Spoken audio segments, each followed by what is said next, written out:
Hello and welcome to BCC Virtual Racing and tonight's race, the Beaconsfield Crit Club race number 9. Tonight we are over in Richmond, Virginia, that hosted the 2015 UCI World Cup for the Cobbled Climbs course, 18.7 kilometres, 2 laps, 270 metres of climbing. And this is a course that isn't to be underestimated in any way at all. 3 important climbs. First, Libby Hill, 0.6 kilometres long, 6.4% average. And the next, 23rd Street, a much shorter climb at 300 metres, 10%. And I think, if I remember correctly, this has got one of the steepest sections of road on Zwift anywhere. So that will be interesting to see, but not to be outdone, although not categorised, the final climb, Governor Street, back up to the finish. And some of this is on cobbles, which will make a difference, hence the name Cobbled Climbs. So attacks are common and frequent on these climbs, and it will make a significant difference to riders in the field this evening. So a large field by the looks of it. In fact, just looking on the Zwift Companion, it's just gone up to 200 riders. Some 25 from BCC representing the club tonight. And just a quick summary of the race league so far. The Autumn Combination League, this is race 18, I think. Last Monday's race won by Angus, and if you haven't seen that yet, have a look on YouTube. It was a brilliant bridge over to a 2-man breakaway, and he not only pulled away from them but won quite convincingly. He was followed somewhat in distant by Matt Tom, and even further back by Scott Rowland. In category B, Chris Brackey, followed by Davis and Charles. In Cat C, Reed showing his strength again week after week, followed by Shannon and Ware, and a great win from Lord over Telford. In the overall trophy, no surprise to learn that Angus is in front, followed closely by Davis. In the plate, Misham, Quebrada, Nixon and Walker, first, second, third and fourth, all very close together. It could be anyone's plate by the end of this series. And here we are, 2 seconds to go, and the riders are off. And there is Lancia. I have him on screen. We'll wait until it all settles down before moving through the field. There's, I think, Cat C there joining from the right-hand side. And this, although hilly, there's Stoneham actually on screen right now. All together, but having a look forward already, just after, how long have we been going? 5 seconds. It looks as if this mass of riders is spread out over about 200 metres. So let's keep an eye on them, see what's going on. Quite a few Wickham riders by the looks of it riding tonight. I'll call them out whenever I spot them. But right now, with Lance here, but right behind him, no great surprise, Davis is there as well. Matt Tom in this group. We'll have a look up towards the front just to see how the split begins to form. Scott Rowland always seems to be quite a fast starter. O'Brien on screen just ahead.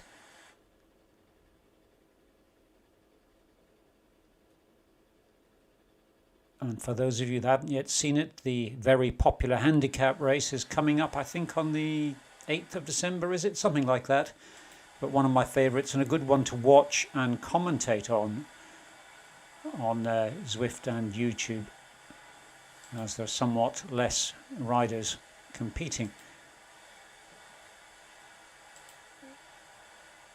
Mayhew Smith in this bunch up towards the front as well as Bailey from Wicken, right up the front, pointy end of this race.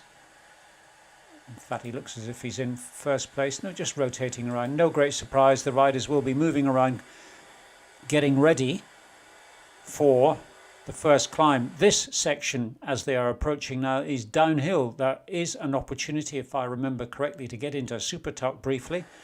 And those that are thinking of competing for the first few places will be pushing hard just about now. But there we are, riders can just make it into a super tuck. One or two are, but most aren't.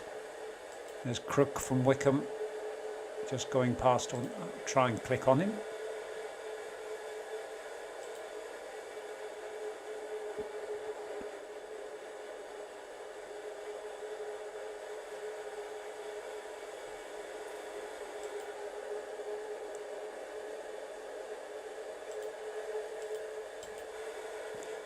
Right, managed to find a BCC rider, Scott Rowland, 11th place, just towards the front of this bunch.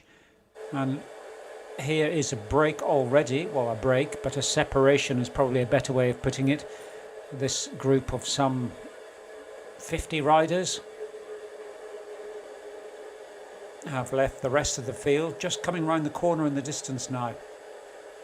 And looking at the profile, this is the flattest section of the course.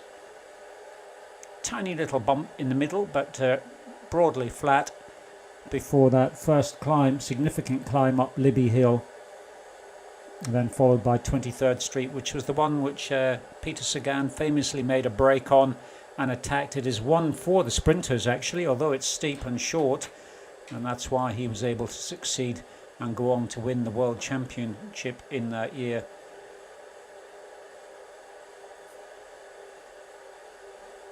Right, while this lot sort themselves out, move a little further back.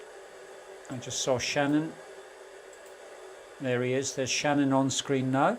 287 watts. Hart at 153. So it is pushing on.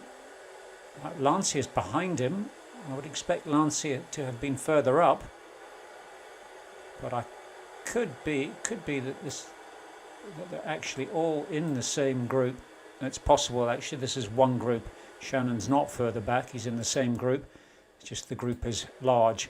And there is, in his customary position, having developed his strategic capabilities, is of course the winner of the last race, and indeed many other races, Angus Stoneham. So other riders would be wise to follow his lead. There's Mark Jury. That is a break. This is the second group on screen now. Just behind him, Brown, Reed and Ware, all at 3.9 kilometres now. Hindley, I have just seen as well. So they are some 13, 14 seconds behind that leading group, which I thought I could just see them on screen there, but no. So we'll go back to the front, or close to the front, if I can get there with so many riders. There's Davis. We'll stay here actually and see what goes on. So this is in the middle of this large bunch of, I estimated 50 riders, but it could well be 70. At 4.6k, at about 5k I think it is, they climb up Libby Hill, 600 metres at 6.4% average. There's the little bump. And looking on the profile now, the riders are not far away from one of the two KOMs on this route. The last climb, Governor,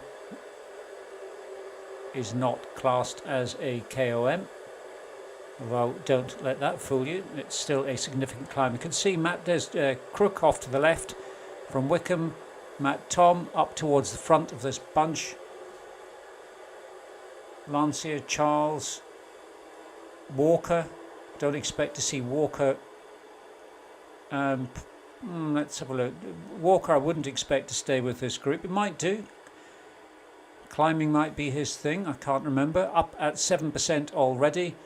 Power ups coming out from quite a few of the riders, and now look what's happening, already beginning to stretch out. Davis at 5.5 watts per kilo.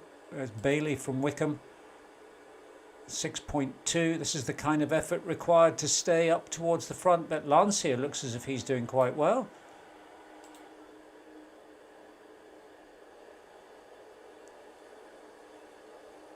onto the cobbles, 10%.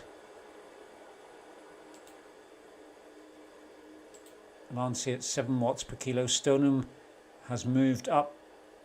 This is a course actually that he's made a huge break on once before and led the field. So, and there's a great aerial view there. Look how much, oh look how that group of 70 odd riders has spread out on this climb. So Stoneham has not been just sitting around waiting at the back as he often does. He's taken advantage of one of his strengths, pushed hard up this climb.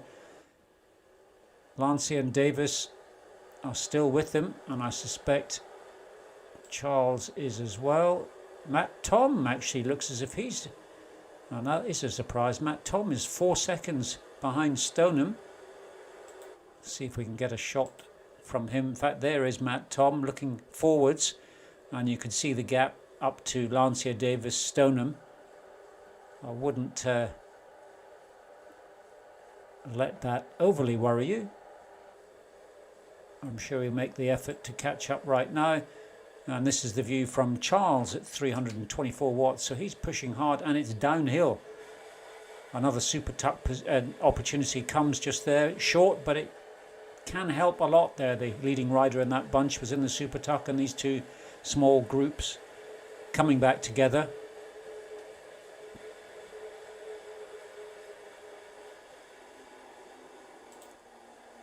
Let's see, Stoneham, I just noticed 8.2. Here's the steep bit, 12, 14%. This is 23rd Street. This is the climb that Peter Sagan made famous.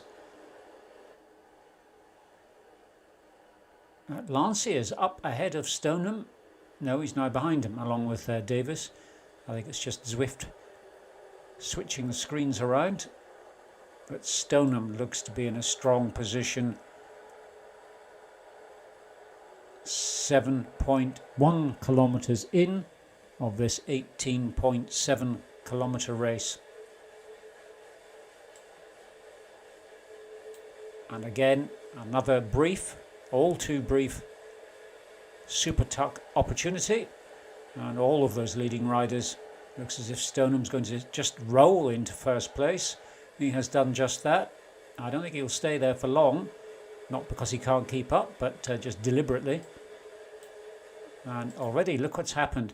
That is Lancia has not been able to keep pace with that leading group. Brave effort, though, and neither has Davis. Davis, in fact, this could be an opportunity for Lancia to get another win over Davis.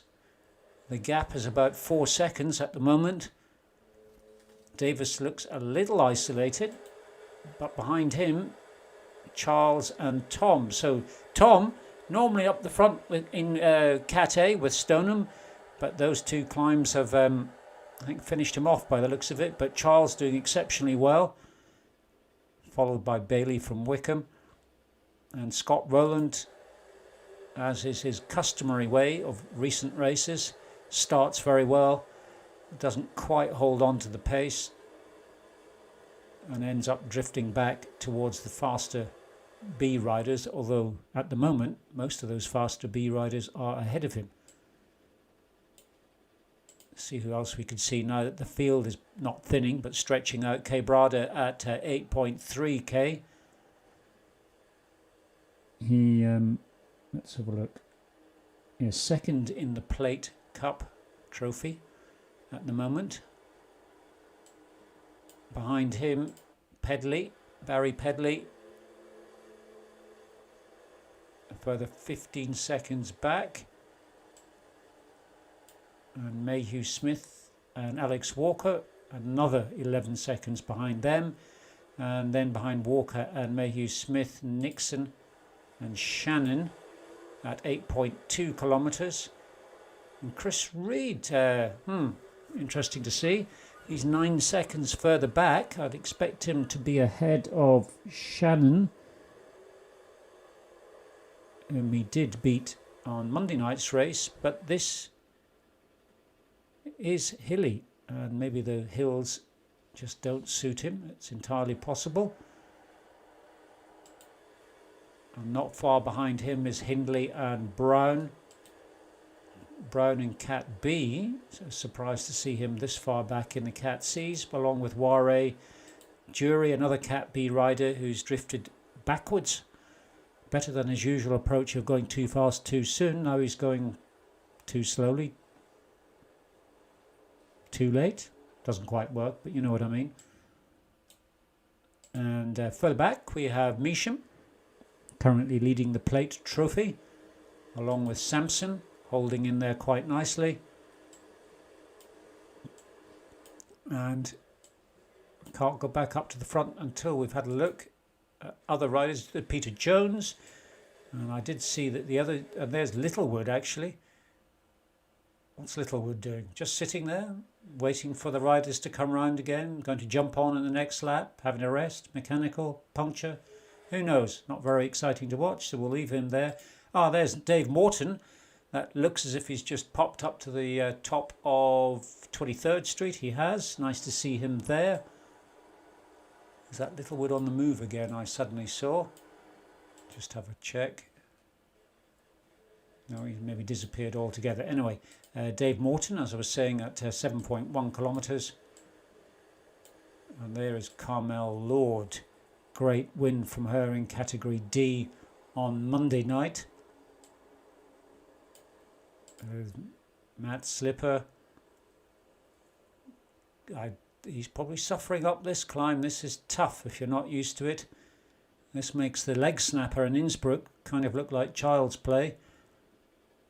And there, one of my favourite riders, Rob Jones. Nice to see him racing again. Getting a little stronger by the looks of it. Hopefully I'll be joining him soon on that as he goes up this 12% section of the course. Right, so that's the entire field all the way back from the front to the last rider. And let's see now what is happening up the front. 14 minutes into this race. And it's going to be under 30 minutes for the winners when we get there. There's O'Brien. Now let's just, as we move forward, in fact we'll do it from the front. Looks like Charles Davis are still together. Stoneham is where I would expect him to be, a rider of this calibre, in a small group of about 15 riders. And that, if you remember, there is Stoneham just in the super tuck, trying to save every bit of energy that he can.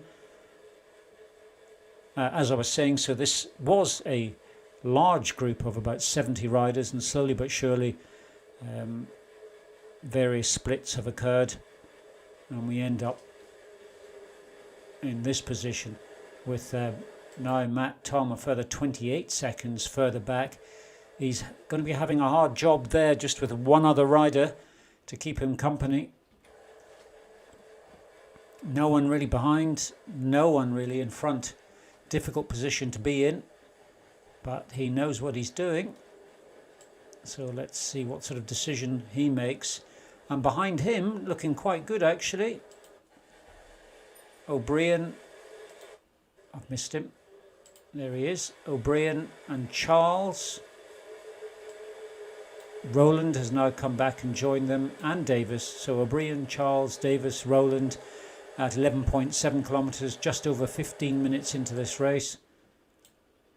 O'Brien's riding well, often ends up by himself. Is Lancia in there too? Yes, he is. So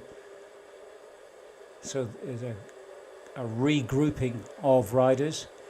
Next group is being led by Quebrada, a further 39 seconds back at 11.4 kilometres. We'll keep an eye now towards the front, as this is a short race. I don't want to miss anyone. 16 minutes 18 seconds, 2 laps, and the leading riders are now close to approaching the climbs for the second and last time, of course.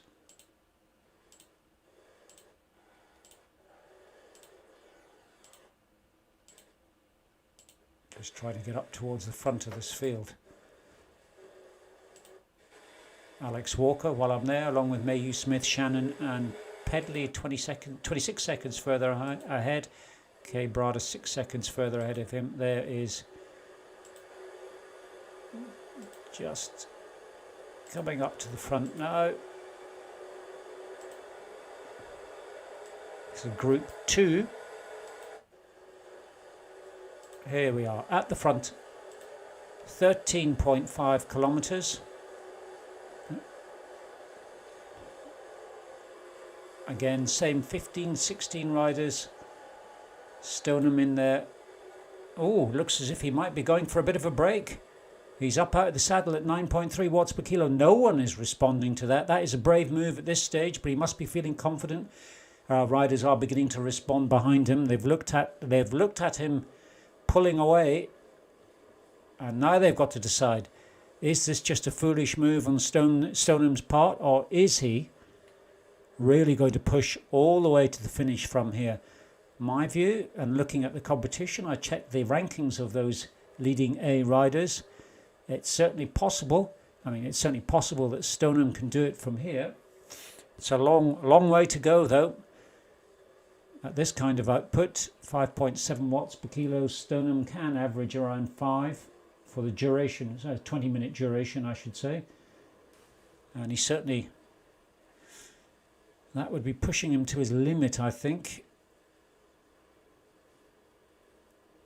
Those riders behind him are gaining now, I think. Yes, they are. That was a good attack. It might just be a ploy, though, just to show them what he's capable of, or just to test what they are capable of, which I think is more likely. And will they respond? Now, of course, they've caught him. They're probably thinking, well, that's him done. And Stoneham is just sneaking out front once more, and here is probably one of his favourite sections on the course. This is 23rd Street, 300 metres, and just up round this corner I think is the steepest part of the course. There's a featherweight power up comes out there, up to 13%, 16%. I thought there was a bit at 20% just briefly, but maybe not. 18%, so certainly 18% is steep. Stoneham has held his own there. The pace of that group, actually, you can see on the times now, has been quite high. And looking over at the KOM, not this one, it looks like the one before. Lancier's done well, so has Davis. So here we are now, 15.2k. We'll see what's happening behind. So Matt, Tom and co. This is just a great indicator of the difference in performance now between these two groups. Even though they're all Cat A riders, Tom is a further 50 seconds, in fact 1 minute 4 seconds behind Stoneham. But Charles is in there, which is impressive. And good to see, actually. And Davis is hanging in there as well. Never underestimate him. But will he hold on? Bailey from Wickham. Roland is in this group. Have I got that right? Yes, Roland is in this group. So still with the leading B riders. So is O'Brien. Lancier looks as if he's gone pop again. This is the 18% section coming up now. He's drifted away 15 seconds from his fellow teammates. Last time up this climb. Everything to go for. Quebrada further 30 seconds behind Lancier. On the same climb now, or Lancier's just finished as Quebrada goes round, I think the second or third last bend. But that's just a measure of how steep it is. Good view there. We'll have a look now. Back up at the front. 21 minutes, 29 seconds into this race. I think the real competition is going to be in that Group 2. So I'll do the best I can to watch the action there.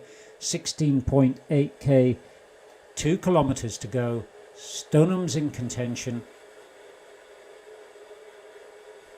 could well now come down to a bunch sprint at this stage.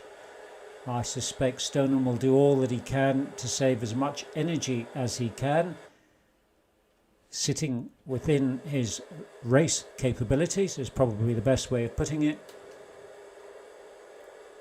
And look at the difference, 2.6 watts per kilo he's on, whereas the leading riders up the front are on 5 watts per kilo, 4.9, 5.2, Stoneham's on 3.2, so a couple of watts per kilo difference, which is of course extremely significant.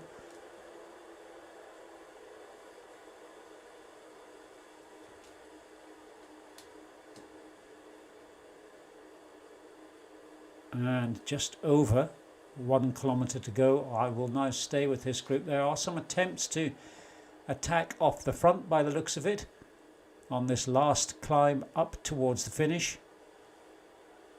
It's fairly long, not overly steep as an average, but this little section 8%, but it is significant enough to make a big difference. So Stoneham, what's he going to do?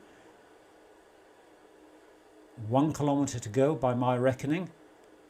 22 minutes, 23 minutes into the race, so this is a fast race tonight. Well, I'm all behind Stoneham as he moves through the field now. He moves into first place with just over 800 metres to go. 7.4 kilos. Someone behind him doesn't want to let him go and is going, by the looks of it, pulls ahead. The finish is just in view as I can see it now. Stoneham's thinking about it. 10.4 watts per kilo is pushing out more power than the rider in front. Stoneham moves into the front, about to lap. No, sorry, he's not. I just misread that. Stoneham brings out a power up just in the final few hundred metres of the race, 12 watts per kilo. Left the other riders completely for dead. Let's look behind. They can't respond. Stoneham keeps pushing on. He's going to cross the line for yet another win. Well done to him. And moving back in the field, it should be, if I can pick him up now, there it is. Tom will be the next BCC rider. This climb is about 1.4 kilometres long, if I remember correctly, so not insignificant, but the difference in speed between Stoneham, that small group of leading riders, and this group of Cat A riders is fairly significant.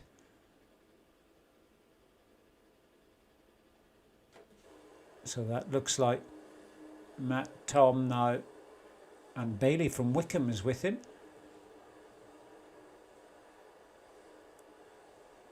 Let's have a look at Bailey at 440 watts, 5.1 watts per kilo. Tom at 5.5 watts per kilo and 380 watts. So clearly Bailey may well be a slightly heavier rider. Let's have a look now as the finish comes in. I won't stay with, in fact, I missed it. I was just about to say I wondered where he was, but here's where the action is. Davis, Rowland and O'Brien have been left, but Davis, he's just drifting off in contention there. But it's Charles that has pushed ahead of Tom. This is a great ride from him. This is a Cat B rider, clearly needs to be promoted to Cat A, but if he's not careful, Tom's going to sprint right past him on the line. And it looks like it could have, didn't quite see who that was. But there's Davis now by himself in, what's that, third, fourth position of this group. Lancia, he's left well behind. I thought Lancia had a chance of beating Davis for once. But sorry, ahead of Lancia, let's not forget O'Brien, as he could see the finish ahead of him. But behind him, 27 seconds further back, is Lancia, who was 1 minute 30 behind Davis, so quite a significant gap there. And I thought early on that he might just be capable of beating Davis. Maybe he just simply went too fast, too quickly. Something that Mark Jury's used to, but maybe it's rubbed off on Lancia. But let's not forget Lancia, I haven't looked at the weights of all the riders, but it's probably the tallest rider in the field tonight. And there the finish line comes into view for him, followed 14 seconds further back as he just tops out on the climb is Quebrada.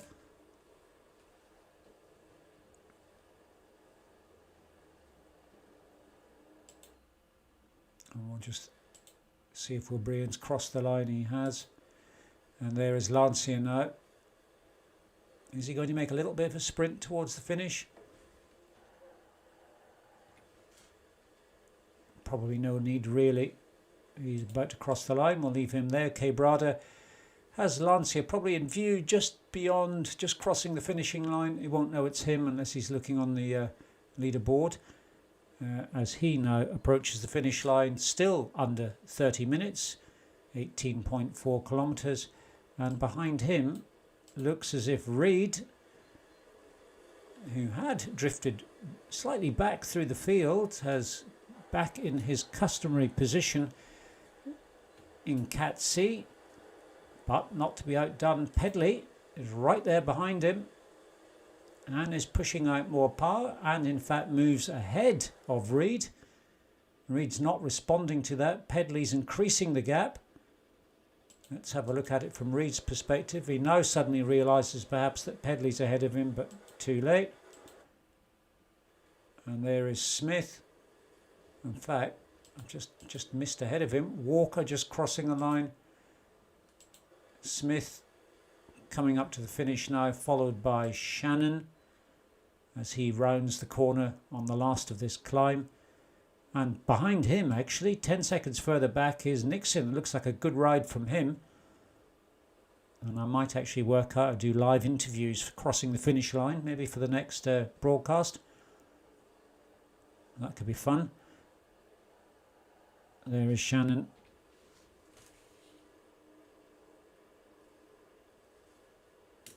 Currently third in the overall trophy. 155 points, but Stoneham up front at 191 and Davis on 187. So there is Shannon heading for the finish line. 14 seconds further back, Nixon. Looks like a good ride from him.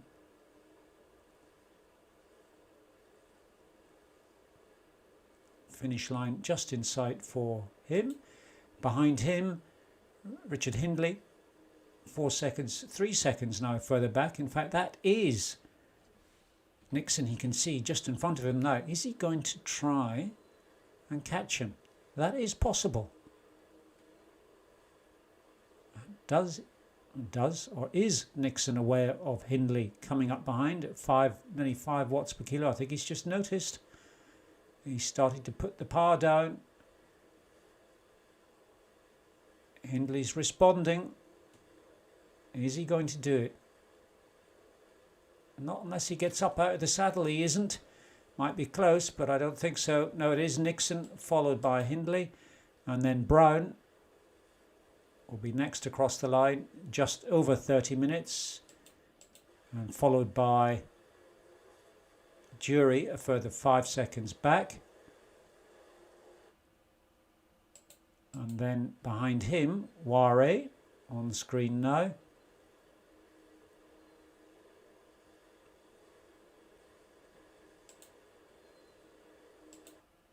Then we have Measham currently leading the plate trophy. And it looks as if Sampson, a further 8 seconds back, has had quite a good ride as well. That is Measham, you can see just in front of him. I think that gap's too large to close down. It's 8 seconds. Doesn't look that far on screen, but when it's even a slight gradient makes all the difference. So let's have a look. Measham just crosses the line. Sampson coming up to it now. And behind him, let's have a look and see how many other riders we have still on course. Peter Jones, 17.5 kilometres, still up the final stages of Governor Road. Left-hand turn at the top. Oh, it's a right-hand turn. Sorry, he's further back on the climb. So he's still got the right-hand turn to make, then followed by the left.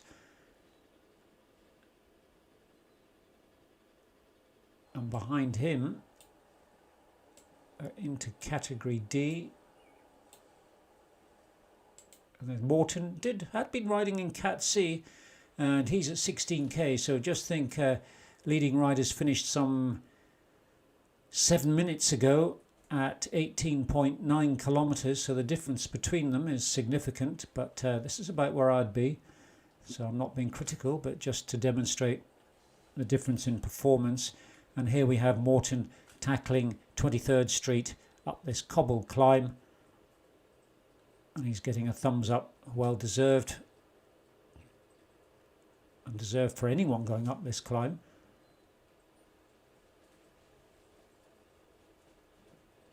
And he is leading Cat D for BCC, who is followed 40 seconds further back by Lord, who looks to be having another good ride, 15.5k.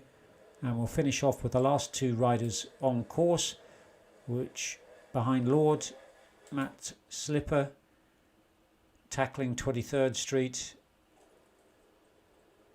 and behind him is Jones, only 30 seconds behind, only I say, but over 4 kilometres it is certainly possible to close that gap. 10 seconds per kilometre if you're pushing on a bit.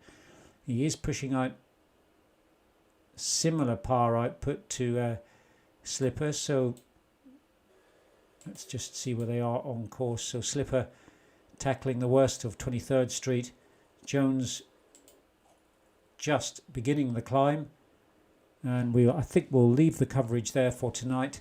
It looks like quite a good race, can't say it, sorry, a great race from Angus Stoneham, winning not just for BCC but the entire field. A well judged ride.